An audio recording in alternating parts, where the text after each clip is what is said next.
Imaginez un homme qui, en l'espace de 10 ans, a réussi à transformer un des pires échecs de l'histoire du cinéma de super-héros en la franchise R-rated la plus rentable de tous les temps. Un homme qui a vendu une marque de jeans pour plus de 600 millions de dollars, une compagnie de téléphonie mobile pour 1,350 milliard de dollars, et qui possède aujourd'hui un club de football gallois de 5e division, devenu un phénomène planétaire. Un homme qui a passé près de 11 ans à supplier des studios de croire en un personnage que tout le monde jugeait trop violent, trop vulgaire, trop bizarre pour exister au cinéma. Et pourtant, ce même homme, pendant près de 15 ans, a été considéré à Hollywood comme le type sympathique en second plan. Celui qu'on appelle quand la star principale n'est pas disponible. Ce soir, on va parler de Ryan Reynolds. Pas seulement de l'acteur qui fait des blagues à un rythme mitraillette dans des costumes rouges moulants. On va parler de l'enfant anxieux de Vancouver qui dormait mal. Du jeune homme qui a raté sa classe de théâtre au lycée pour absentéisme. De l'acteur qui a supplié pendant une décennie pour jouer un rôle que personne ne voulait financer. Et de l'entrepreneur qui a fini par comprendre quelque chose que très peu de stars de cinéma ont jamais compris. Que l'attention du public est la ressource la plus précieuse du monde moderne. Et que celui qui sait la capter n'a plus vraiment besoin d'Hollywood pour exister. Accrochez-vous, parce que l'histoire est beaucoup plus longue, plus sombre et plus fascinante que ce que son sourire nous laisse deviner. On commence, logiquement, par le début. Vancouver, en Colombie-Britannique, au Canada, à la fin des années 70. Ryan Rodney Reynolds naît le 23 octobre 1976, dernier d'une fratrie de 4 garçons. Son père, Jim, est un ancien de la Gendarmerie royale du Canada, reconverti dans le commerce de gros alimentaires. Un homme dur, exigeant, qui pratiquait la boxe et qui imposait à ses fils une discipline presque militaire. Sa mère, Tammy, travaille comme vendeuse. La famille vit à Kitsilano, un quartier de bord de mer à Vancouver, dans un environnement modeste où les enfants passent leur journée dehors, à vélo, livrés à eux-mêmes du matin jusqu'au dîner. Ryan lui-même a résumé cette enfance d'une phrase devenue culte chez les fans les plus assidus. Lui et ses frères passaient leur enfance sur la pelouse à essayer de s'entretuer. Grandir en tant que petit dernier, entouré de 3 grands frères costauds, ça forge un caractère. Ryan n'était pas le plus fort physiquement, alors il a développé autre chose. L'observation, le sens du timing, l'art de désamorcer une situation tendue par une blague au bon moment. C'est une compétence qu'on retrouvera, des décennies plus tard, absolument partout dans sa carrière et dans sa vie publique. Mais il y a un autre aspect, moins connu, de cette enfance. Ryan Reynolds a souffert d'anxiété depuis qu'il est tout petit. Pas seulement le trac ordinaire d'un enfant nerveux, mais quelque chose de plus profond, qu'il ne comprendra et ne nommera vraiment que des années plus tard, à l'âge adulte, quand il recevra un diagnostic clair après ce qu'il a lui-même décrit comme un petit effondrement nerveux. On y reviendra, parce que cette anxiété est en réalité l'un des fils rouges les plus importants pour comprendre l'homme derrière le personnage. L'entrée dans le métier d'acteur se fait tôt et presque par accident. À 12 ans, ses parents commencent à l'orienter vers des castings. Mais c'est à 13 ou 14 ans, selon les sources, que tout bascule vraiment. Ryan passe une audition, sans même en avertir totalement ses parents au départ, pour une série de Nickelodeon tournée en Floride, intitulée 15, diffusée aussi sous le nom Hillside. Il décroche le rôle principal, celui de Billy Simpson, un adolescent à problème dans un lycée fictif. Le jeune Ryan part alors s'installer en Floride pendant le tournage, aux côtés d'une bande d'acteurs canadiens tout aussi jeunes que lui. La série dure environ 2 ans, jusqu'en 1993, avant de s'arrêter. Ryan rentre alors à Vancouver. Et c'est là que commence la partie de l'histoire qu'on oublie trop souvent. Les années de vache maigre. Après 15, Reynolds enchaîne les petits rôles dans des téléfilms rapidement oubliés. Il apparaît brièvement aux côtés de Glenn Close dans un téléfilm sur le sujet des personnes homosexuelles dans l'armée américaine. Il a un petit rôle dans une adaptation télévisée de De sang-froid pour CBS. Il traîne dans des séries tournées en Colombie-Britannique comme The Outer Limits ou même un épisode de X-Files. Rien de tout cela ne décolle vraiment. Sa carrière semble plafonner avant même d'avoir commencé. Et à un moment donné, selon plusieurs biographies, Ryan est tellement découragé qu'il envisage sérieusement d'arrêter l'acting. C'est là qu'intervient un épisode charnière, presque cinématographique dans sa simplicité. Un soir, il croise par hasard un autre acteur originaire de Vancouver, Chris William Martin. Martin le trouve abattu, sans perspective, et lui dit en substance « Arrête de te lamenter, fais tes valises, on part pour Los Angeles ». Et c'est exactement ce qu'ils font.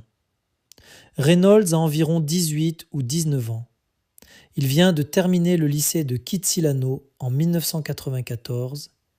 Il a brièvement fréquenté l'université polytechnique Kwantlen sans grande conviction et il largue les amarres pour la Californie avec l'ambition de rejoindre les Groundlings, la fameuse troupe d'improvisation qui a formé des générations d'humoristes américains.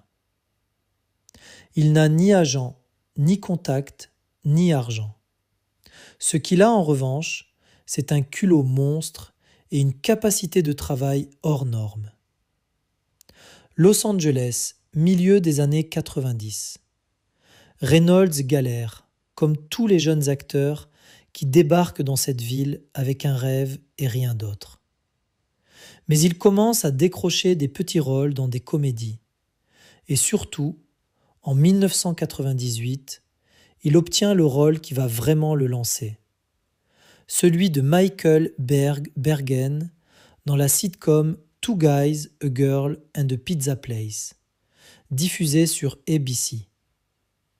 La série n'est pas un monument de la télévision américaine, mais elle tourne pendant 3 saisons, jusqu'en 2001.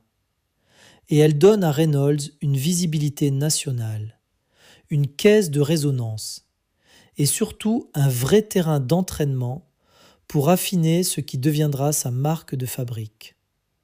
Le débit rapide, l'ironie permanente, la capacité à désamorcer n'importe quelle scène par une réplique bien sentie. Puis vient 2002, et le film qui change véritablement la trajectoire de sa carrière cinématographique. American Party, Van Wilder, Relations publiques. Connu aux États-Unis sous le titre National Lampoon's Van Wilder. Reynolds y incarne un éternel étudiant, roi de la fête sur son campus, hédoniste et charismatique. Le film n'est pas un chef-d'œuvre. La critique le reçoit plutôt froidement. Mais il devient un classique culte auprès du public jeune et surtout, il installe définitivement l'image publique de Ryan Reynolds pour la décennie suivante.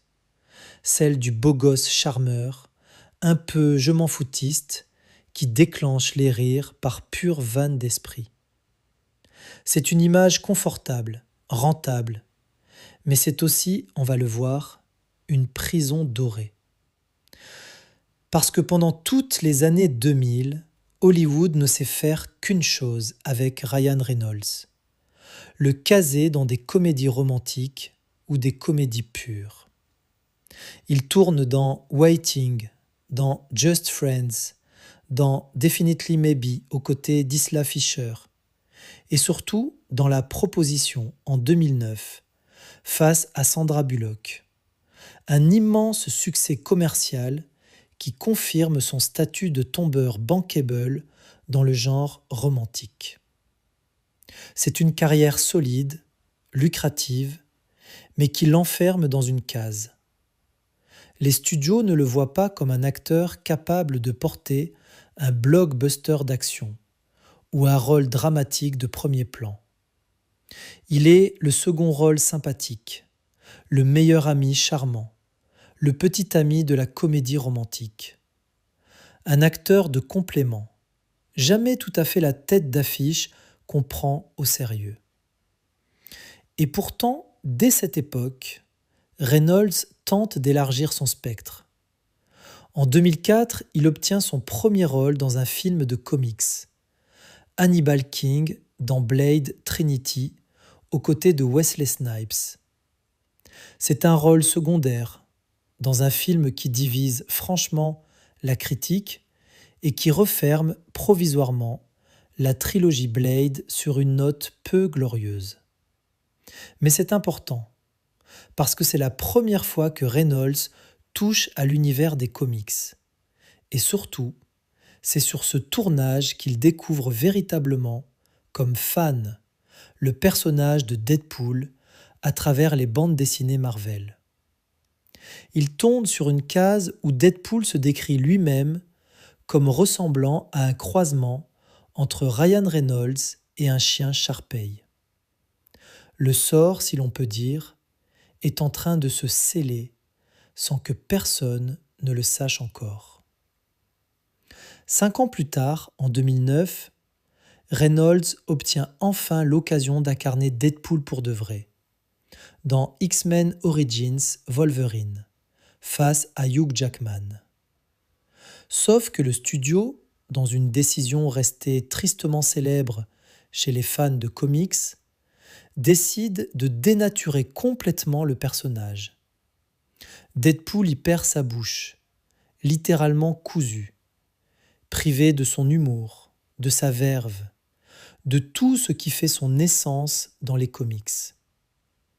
Le film est un succès commercial correct, mais un désastre critique sur ce point précis. Et les fans hurlent au scandale. C'est une trahison du matériau d'origine. Et paradoxalement, c'est peut-être l'un des meilleurs coups de pub involontaires de l'histoire du personnage. La frustration collective des fans autour de ce Deadpool muselé va nourrir pendant des années une demande de plus en plus pressante pour un vrai film solo, fidèle, sans compromis.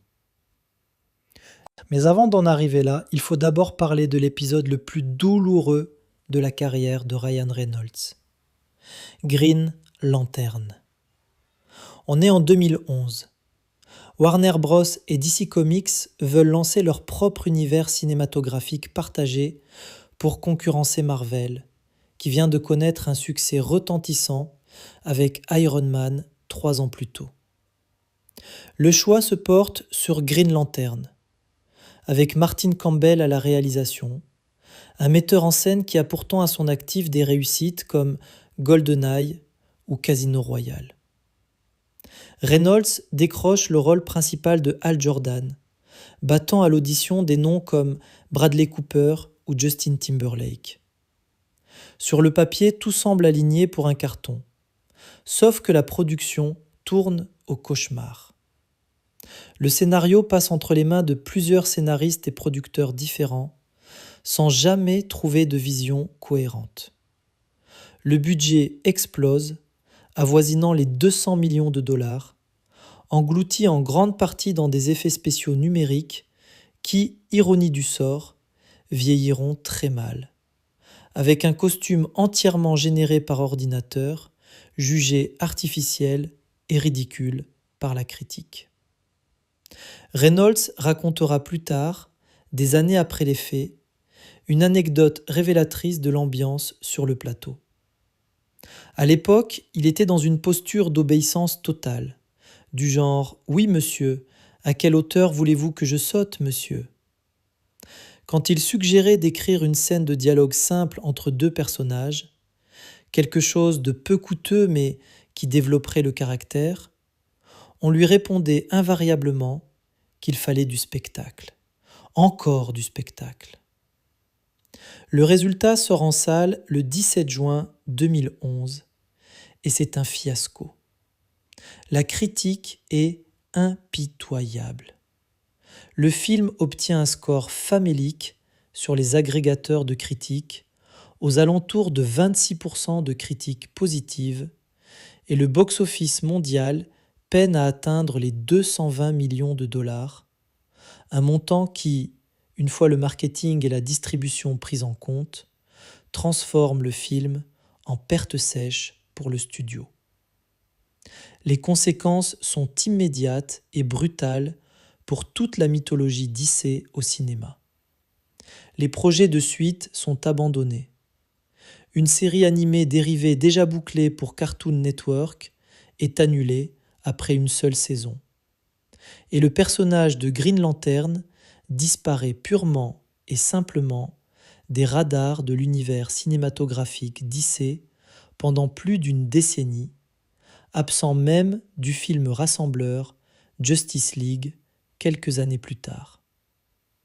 Pour Reynolds, personnellement, l'impact est dévastateur.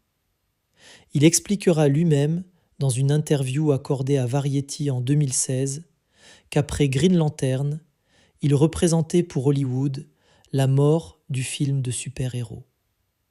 Il devient, selon ses propres mots, quasiment injouable. Les studios se méfient de lui pour les gros projets d'action, et il retombe dans la case comédie romantique dont il essayait justement de sortir.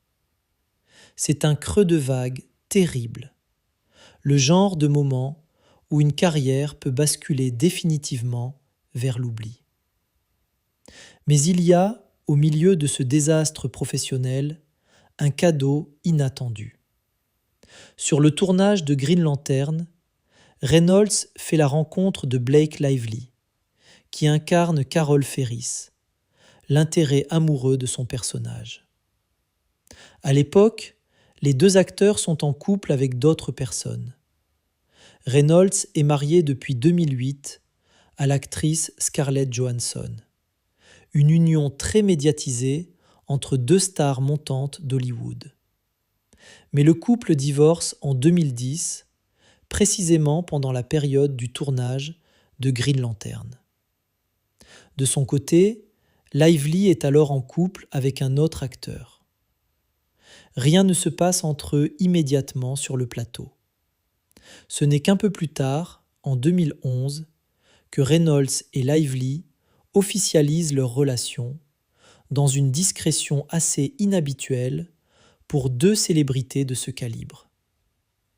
Le mariage a lieu en septembre 2012, dans une plantation historique en Caroline du Sud, dans une cérémonie volontairement intime, loin des projecteurs. Ryan Reynolds plaisantera plus tard, avec un humour très noir et très lui, sur le fait que son fils cadet, né bien plus tard, considère justement Green Lantern comme son film préféré, ce qui, dira-t-il, lui demande un effort considérable pour ne pas grimacer à chaque visionnage. Revenons maintenant à la trajectoire professionnelle. Parce que c'est précisément dans cette période d'après Green Lantern que Ryan Reynolds va prendre la décision la plus stratégique de toute sa carrière. Ne jamais lâcher Deadpool.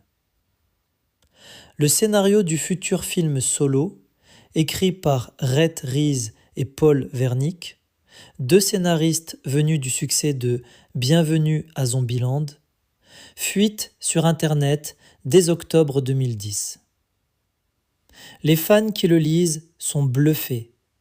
C'est un mélange improbable entre l'esprit de Van Wilder et la violence chorégraphiée d'un Tarantino.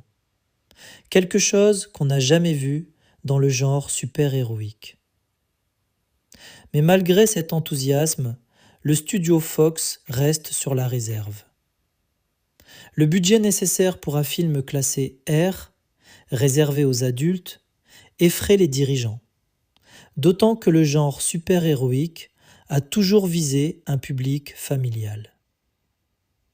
Le projet stagne pendant des années.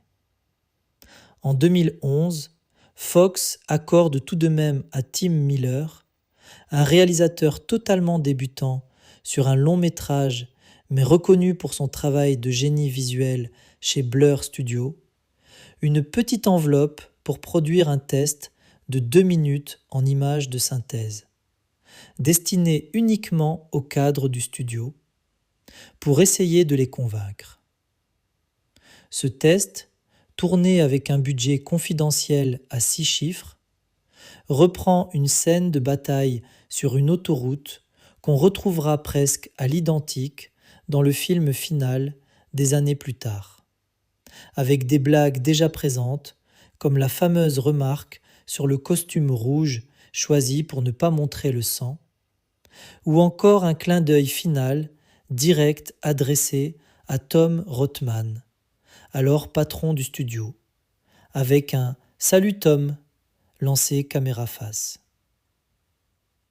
Mais même ce test enthousiasmant ne suffit pas à débloquer le feu vert. Fox préfère se concentrer sur d'autres franchises. Et le projet Deadpool repart au frigo. Pendant ces années de purgatoire, Reynolds ne lâche rien. Il évoque publiquement, à chaque interview un peu ouverte, son envie de faire ce film. Il continue de pousser, en coulisses, avec Miller, Reese et Wernick. Et c'est là qu'arrive l'un des épisodes les plus rocambolesques de toute l'histoire récente d'Hollywood. En juillet 2014, ce fameux test footage, censé rester strictement confidentiel en interne chez Fox, se retrouve mystérieusement diffusé en ligne. Le réalisateur Tim Miller racontera avoir halluciné en recevant des alertes Google sur son téléphone en pleine nuit, en rentrant du Comic-Con de San Diego, jurant sur la tête de sa fille qu'il n'était pour rien dans cette fuite. Pendant des années, personne ne revendiquera officiellement ce leak. Des enquêtes journalistiques, notamment du Hollywood Reporter, pointeront du doigt Tim Miller lui-même ou quelqu'un de son entourage chez Blur Studio comme les suspects les plus probables. Ryan Reynolds, lui, jouera longtemps la carte de l'ambiguïté amusée, expliquant à la télévision qu'il était à 70% sûr que ce n'était pas lui. Il faudra attendre plus d'une décennie et une confirmation apportée bien plus tard par Reynolds lui-même pour que la vérité éclate enfin au grand jour. C'est bien lui qui a orchestré cette fuite. Quelle qu'en soit l'origine exacte, l'effet est immédiat et spectaculaire. La communauté des fans de comics s'enflamme en ligne. Les articles spécialisés supplient littéralement le studio de donner le feu vert. La pression monte de façon exponentielle en quelques semaines à peine. Et Fox, qui avait passé des années à hésiter, finit par céder. Le tournage démarre au printemps 2015 avec un budget final de 58 millions de dollars, ce qui reste modeste pour une superproduction de ce type, ce qui obligera d'ailleurs toute l'équipe à faire des choix créatifs très malins pour compenser le manque de moyens, notamment en misant tout sur le développement du personnage plutôt que sur le spectacle pur. C'est exactement la leçon que Reynolds avait tirée, à ses dépens, du désastre Green Lantern. Deadpool sort en salle le 12 février 2016. Le résultat dépasse toutes les attentes les plus folles. Le film récolte près de 780 millions de dollars au box-office mondial, devient le film classé R le plus rentable de l'histoire à cette époque, et surtout le film le plus rentable de toute la franchise X-Men, alors qu'il avait été financé comme une petite production de niche. Reynolds y révèle enfin, au grand jour, tout ce que Hollywood refusait de voir en lui depuis 15 ans. Un timing comique diabolique, une capacité à casser le quatrième mur avec une aisance folle, et surtout une véritable alchimie entre l'acteur et le personnage, au point qu'il devient presque impossible pour le public de distinguer où s'arrête Wade Wilson et où commence Ryan Reynolds lui-même. Il faut d'ailleurs préciser un détail financier qui en dit long sur l'engagement de Reynolds envers ce projet. Pour que le film se fasse, malgré le budget contraint, l'acteur a accepté de renoncer à une grande partie de son cachet initial, réduit à quelque chose comme 2 millions de dollars pour ce premier volet, une somme dérisoire pour une tête d'affiche de ce niveau. Une partie de cet argent servant même, selon ses propres confidences ultérieures, à s'assurer que les scénaristes puissent rester présents sur le plateau tout au long du tournage. Ce n'était pas un calcul cynique, c'était un pari personnel, presque obsessionnel, sur un personnage auquel il croyait depuis 10 ans. 2 ans plus tard, en 2018, sort Deadpool 2, toujours porté par Reynolds, coécrit cette fois par l'acteur lui-même, aux côtés de Reese et Wernick, avec cette fois David Leitch à la réalisation. Le film introduit notamment le personnage de Cable, incarné par Josh Brolin, et confirme le succès du premier volet avec près de 785 millions de dollars au box-office mondial. La suite ose même une scène post-générique, devenue culte chez les fans, où Deadpool voyage dans le temps pour empêcher tout simplement le tournage de Green Lantern, en abattant Reynolds lui-même en train de lire le script. C'est la preuve, s'il en fallait une, que Reynolds a définitivement fait la paix avec cet échec du passé, au point d'en faire une blague récurrente, presque une signature. Entre ces deux films, et dans les années qui suivent, Reynolds continue de construire méthodiquement sa nouvelle identité de star bankable, capable de porter des projets très différents. En 2021 sort Free Guy, une comédie d'action originale, hors franchise, où il incarne un personnage non-joueur d'un jeu vidéo qui prend soudain conscience de son existence. Le film, qui aurait pu être un pari risqué en pleine pandémie, devient un succès surprise, salué pour son originalité dans un paysage cinématographique saturé de suites et de remakes. La même période voit aussi la sortie de Red Notice sur Netflix, aux côtés de Dwayne Johnson et Gal Gadot. Un film qui devient l'un des plus regardés de l'histoire de la plateforme à sa sortie, même si la critique reste plus tiède. En 2022, arrive un projet à part dans sa filmographie, The Adam Project, toujours pour Netflix, réalisé par Sean Levy, qui deviendra l'un de ses collaborateurs les plus réguliers et les plus proches. C'est un film de voyage dans le temps, tourné en partie à Vancouver, sa ville natale, et Reynolds lui-même a décrit ce tournage comme une sorte de thérapie personnelle, une façon de faire la paix avec certains bagages émotionnels qu'il traînait depuis longtemps. Les critiques remarquent d'ailleurs, pour une fois, un Reynolds plus vulnérable, moins caché derrière le masque de l'ironie permanente. Le film cartonne sur la plateforme, cumulant des dizaines de millions d'heures de visionnage dès sa première semaine. En 2024, deux événements majeurs viennent couronner cette décennie de reconstruction. D'abord, IF, un film familial produit et coécrit avec Sean Levy, qui explore le monde des amis imaginaires d'enfance.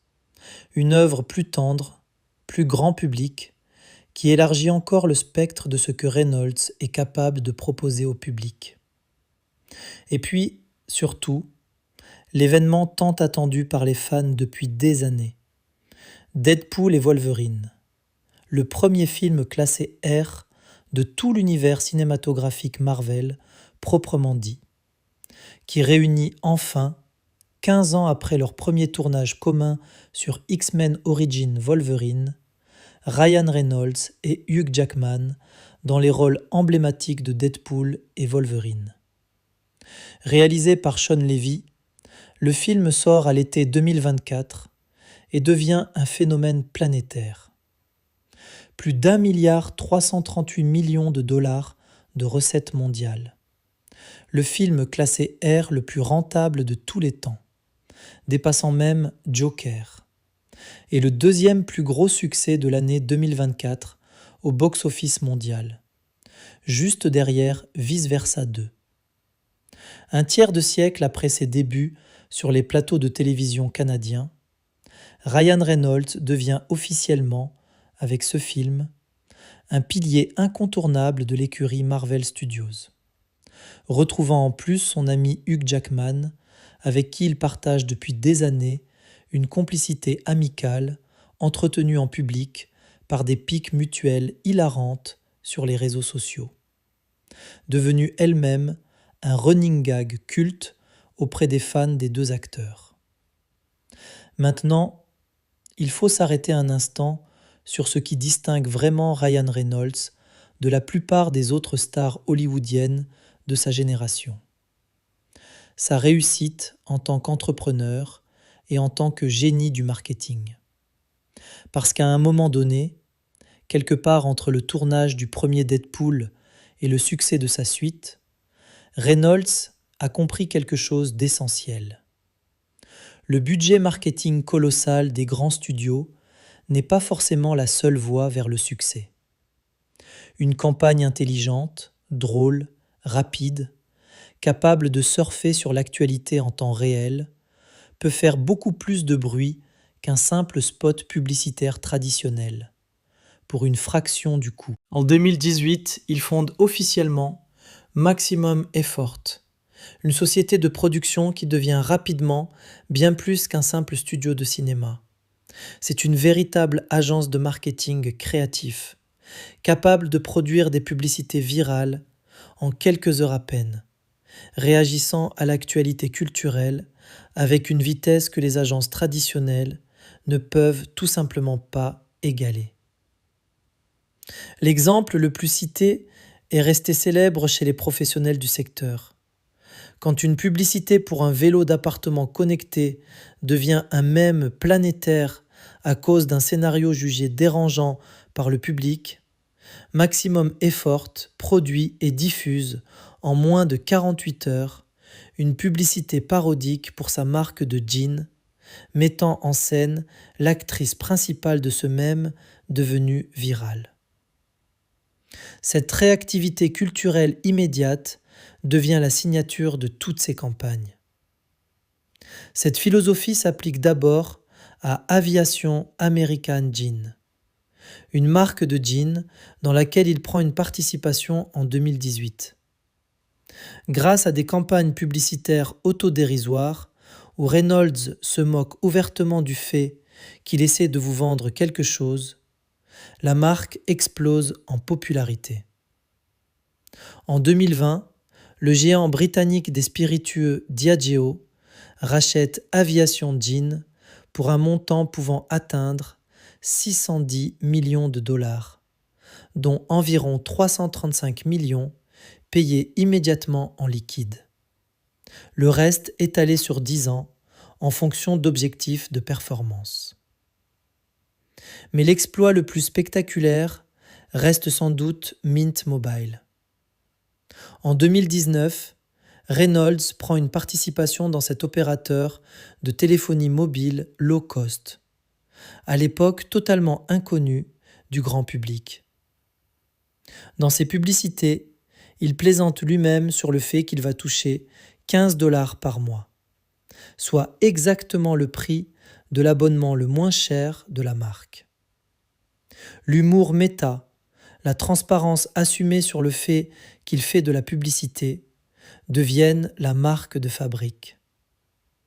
Résultat, entre 2017 et 2020, le chiffre d'affaires de Mint Mobile grimpe de façon quasiment incroyable. Et en mars 2023, l'opérateur historique T-Mobile rachète Mint Mobile et ses filiales pour un montant pouvant atteindre 1,350 milliard de dollars.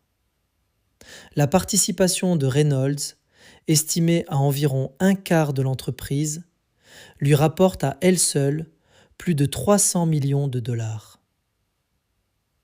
Et puis, il y a Rexam. En novembre 2020, Reynolds et son ami, l'acteur et scénariste Rob McElhenney, rachètent le club de football gallois Wrexham AFC, l'un des plus anciens clubs du monde, mais à l'époque relégué en 5e division du football anglais, hors des ligues professionnelles. L'opération, structurée de façon assez inhabituelle, puisque le club appartenait jusque-là à une association de supporters, se fait pour un montant symbolique en échange d'un engagement d'investissement d'environ 2,5 millions de dollars dans les infrastructures et le fonctionnement du club. Ce qui aurait pu rester une simple lubie de célébrités richissimes se transforme en phénomène culturel mondial grâce à la série documentaire Bienvenue à Wrexham, qui suit en temps réel la remontée sportive du club, sa transformation et surtout la ville elle-même, ses habitants, son identité. Sportivement, le pari est également payant. Le club enchaîne les montées de division, retrouvant progressivement le monde professionnel du football anglais après des décennies d'anonymat. C'est un cas d'école désormais étudié dans les business schools. Comment transformer une acquisition sportive modeste en une machine de storytelling capable de générer des revenus en merchandising, en droits télévisés et en notoriété touristique pour toute une ville galloise qui avait, avant l'arrivée de Reynolds et McElhenney, quasiment disparu des radars culturels internationaux.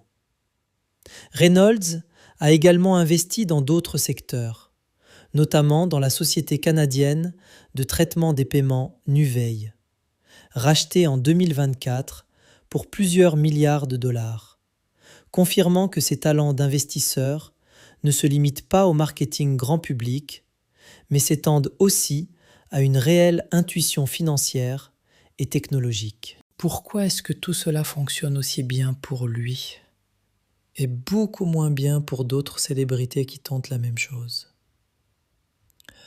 Plusieurs éléments d'analyse reviennent constamment chez les observateurs du secteur du marketing. D'abord, la cohérence totale entre l'image publique de Reynolds et le contenu de ses campagnes. Le personnage autodérisoire, rapide, un peu cynique mais fondamentalement bienveillant qu'il incarne dans ses films est exactement le même que celui qu'il déploie dans ses publicités et sur les réseaux sociaux. Il n'y a jamais de rupture de ton, jamais de sensation que la star se prostitue pour l'argent.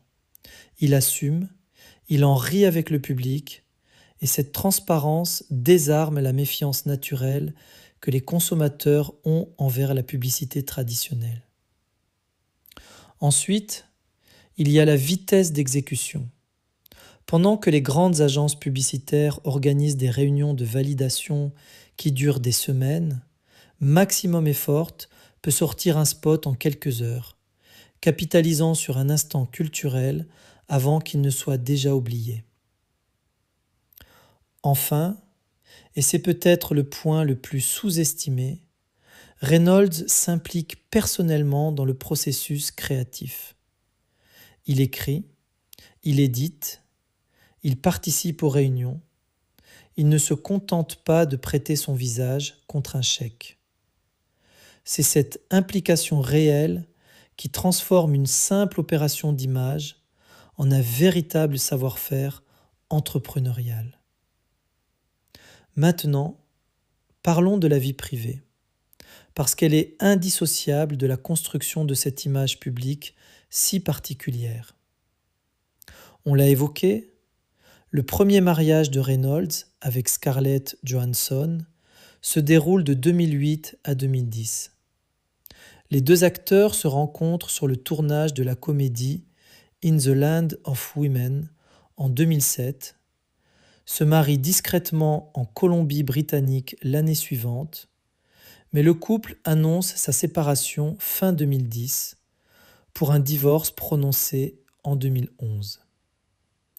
Reynolds est resté extrêmement discret sur cette période de sa vie, refusant systématiquement, dans les décennies qui ont suivi, d'en parler publiquement en détail, une réserve assez frappante chez un homme par ailleurs si volubile sur à peu près tous les autres aspects de sa vie. Sa relation avec Blake Lively, elle, prend une tournure radicalement différente en termes de communication publique. Le couple se marie en septembre 2012 en Caroline du Sud, dans une propriété historique, avec une cérémonie tenue secrète jusqu'au bout, contrastant totalement avec le tapage médiatique habituel entourant les mariages de célébrités de ce calibre. Ensemble, ils auront 4 enfants, 3 filles, prénommées James, Inez et Betty, puis un garçon, prénommé Olin, né en 2023.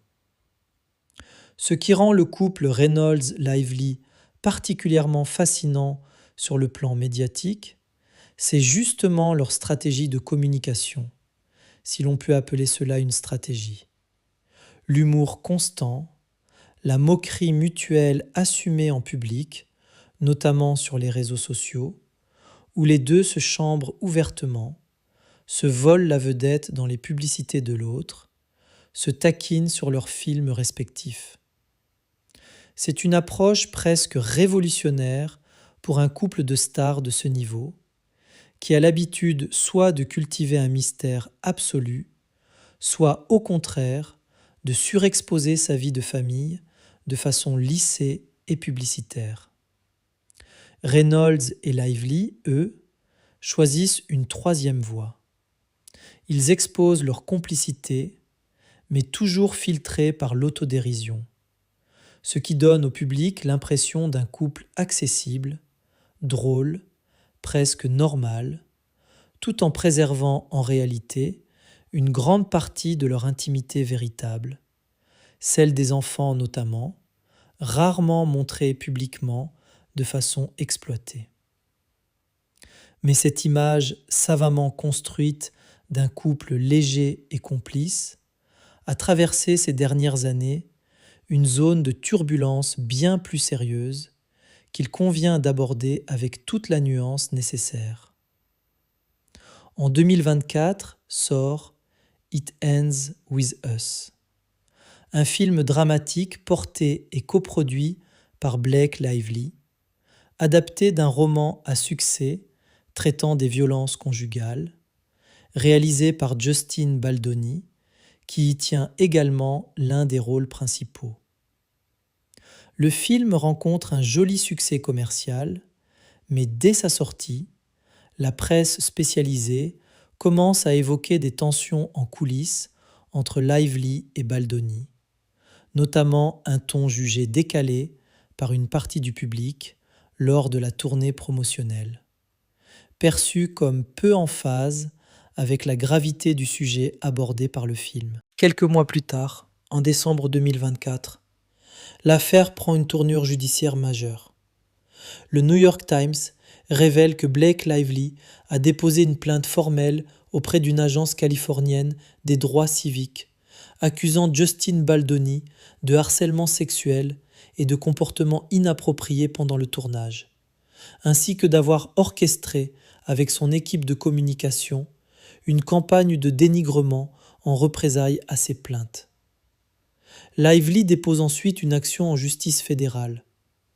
Baldoni nie catégoriquement l'ensemble des accusations, affirmant que les tensions relevaient de simples désaccords artistiques, et il porte plainte à son tour, en janvier 2025, contre Lively, mais aussi directement contre Ryan Reynolds et l'attaché de presse du couple, réclamant environ 400 millions de dollars pour diffamation et extorsion, estimant que le couple aurait cherché à s'emparer du contrôle créatif du film et à détruire délibérément sa réputation publique.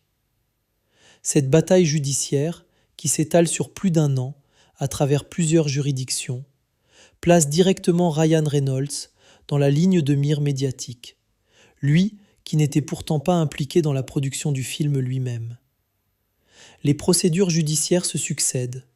La plainte de Baldoni contre le New York Times est rejetée par la justice. Une large partie de la plainte en diffamation contre Lively et Reynolds est également écartée par le juge en 2026.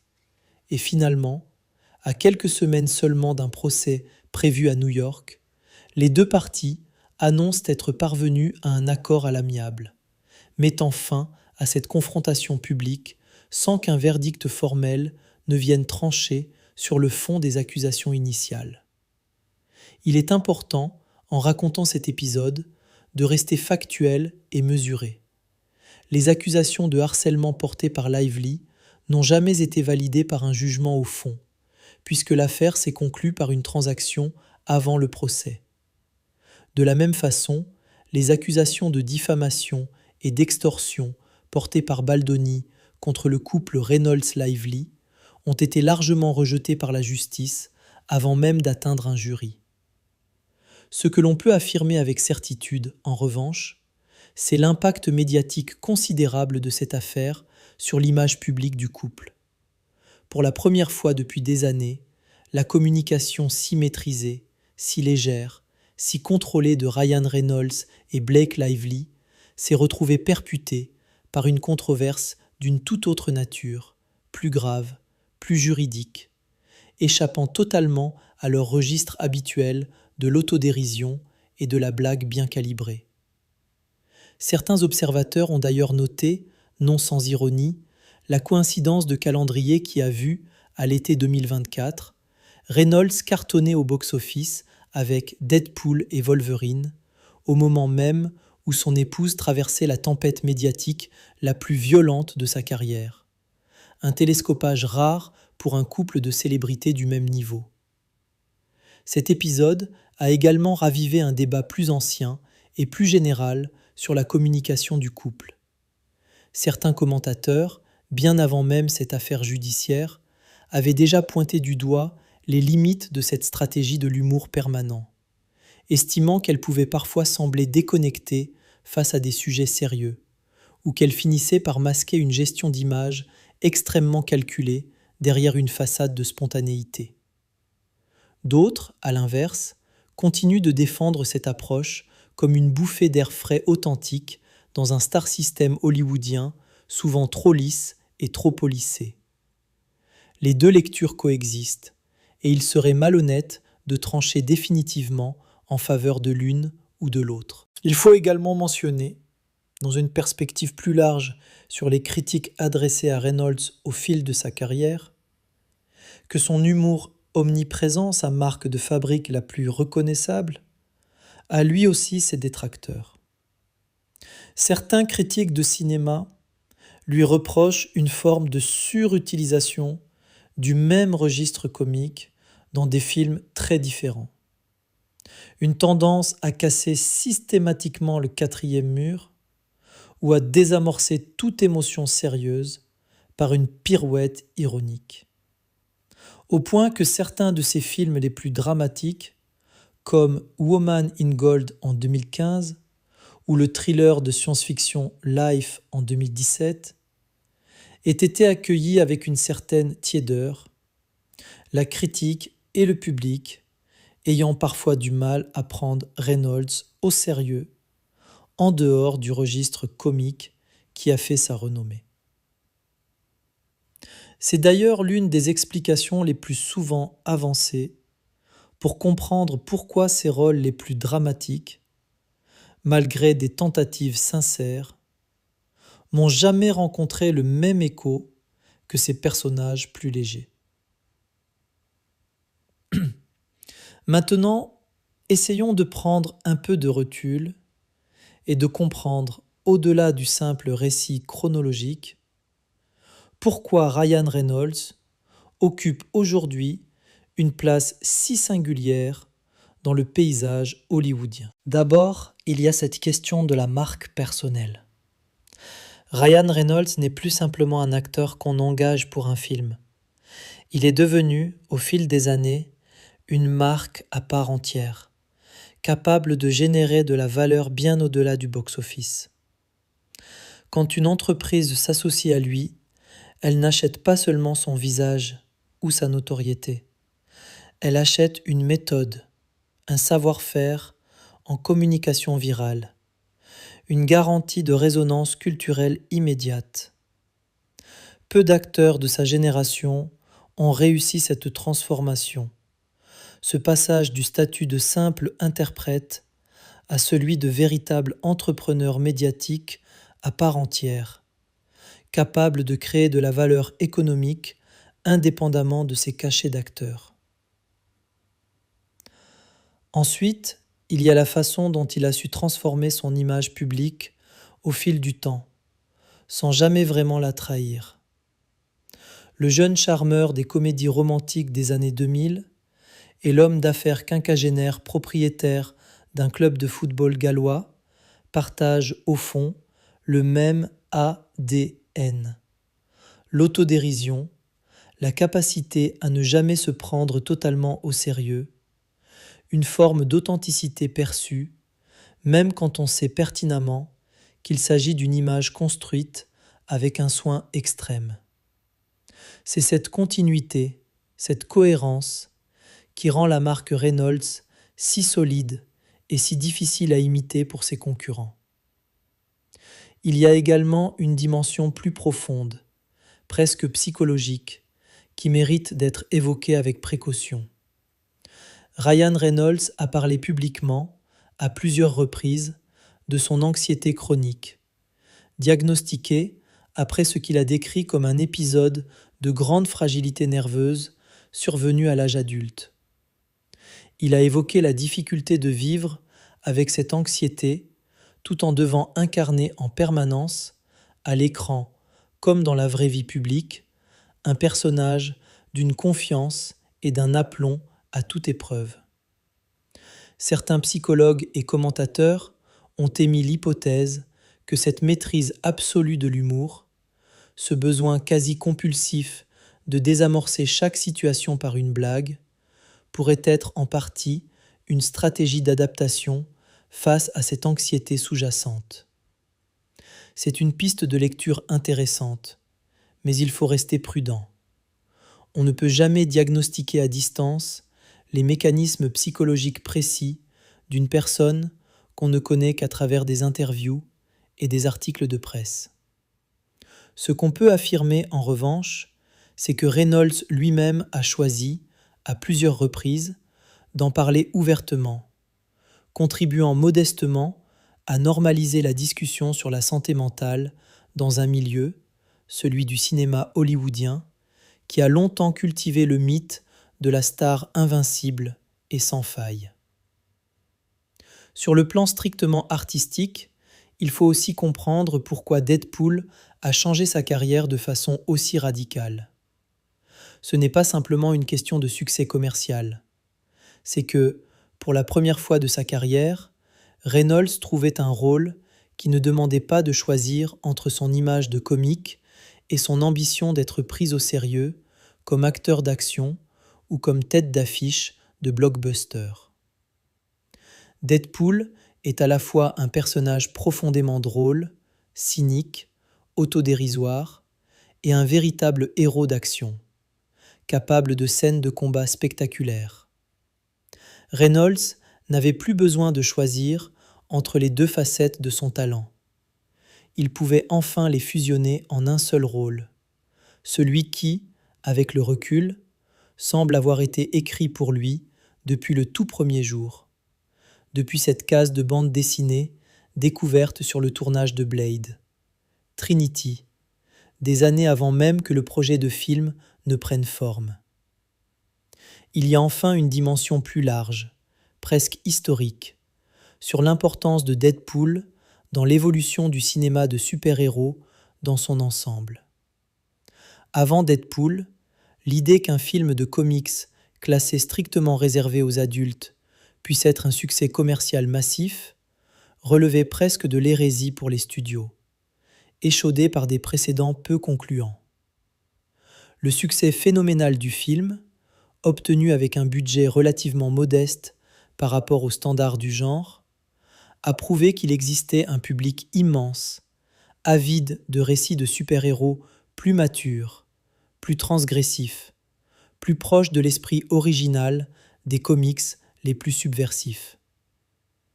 Cette démonstration a directement ouvert la voie à d'autres réussites du genre R-rated dans les années suivantes.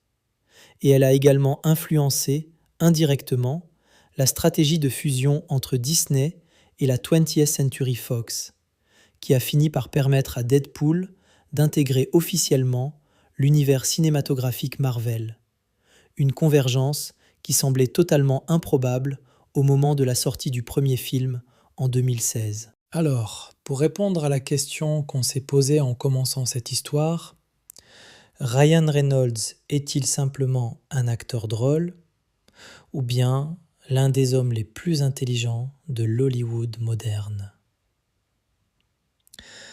La réponse honnête, c'est probablement qu'il est les deux à la fois, et que ces deux facettes sont en réalité indissociables l'une de l'autre. Son humour n'est pas un simple talent comique isolé. C'est un véritable outil stratégique qu'il a su déployer avec une intelligence redoutable sur tous les terrains possibles, du plateau de tournage jusqu'au conseil d'administration d'entreprise qu'il a contribué à faire fructifier de façon spectaculaire.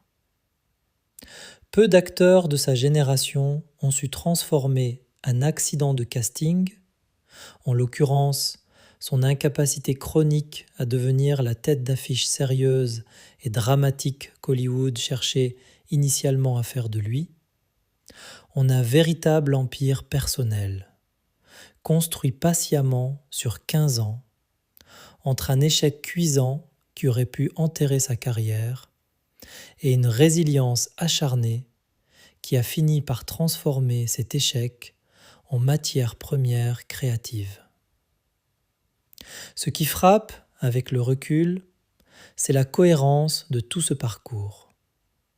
Le petit dernier de Vancouver, qui apprenait à désamorcer les tensions familiales par l'humour, est devenu l'homme capable de désamorcer, par le rire, les pires crises publicitaires de ses marques.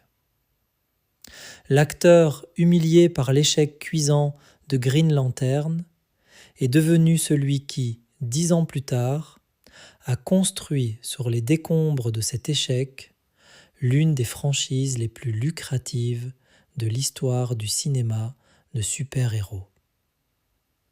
Et l'homme qui a vécu ces 2 dernières années la controverse la plus sérieuse et la plus sombre de sa vie publique, à travers la bataille judiciaire de son épouse, devra sans doute, une fois encore, réinventer une partie de cette image si soigneusement construite au fil des décennies. Où tout cela mène-t-il désormais ?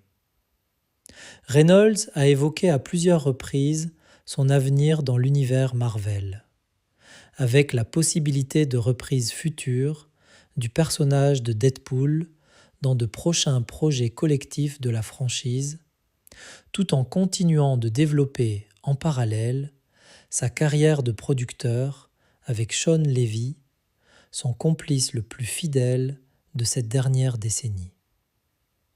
Il continue également d'étendre son empire entrepreneurial entre Wrexham, dont l'ascension sportive continue de fasciner un public bien au-delà des frontières galloises, et de nouveaux investissements dans des secteurs parfois très éloignés du monde du divertissement. À près de 50 ans, Ryan Reynolds n'a manifestement aucune intention de ralentir. Et si son parcours nous a appris une seule chose avec certitude, c'est qu'il ne faut jamais, au grand jamais, sous-estimer sa capacité à transformer un revers en opportunité. Green Lantern lui a appris que trop d'argent tue la créativité. Le purgatoire de Deadpool lui a appris que la patience et l'obstination finissent parfois par payer au centuple. Et l'année 2024, avec son triomphe cinématographique d'un côté et la tempête judiciaire touchant sa famille de l'autre, lui aura peut-être appris la leçon la plus difficile de toutes. Que même l'image la mieux construite du monde ne protège jamais totalement de la réalité qui, tôt ou tard, finit toujours par rattraper tout le monde, même les stars les plus habiles à en rire. Si ce nouveau format podcast t'a plu, n'hésite pas à liker, à partager et à t'abonner à la chaîne.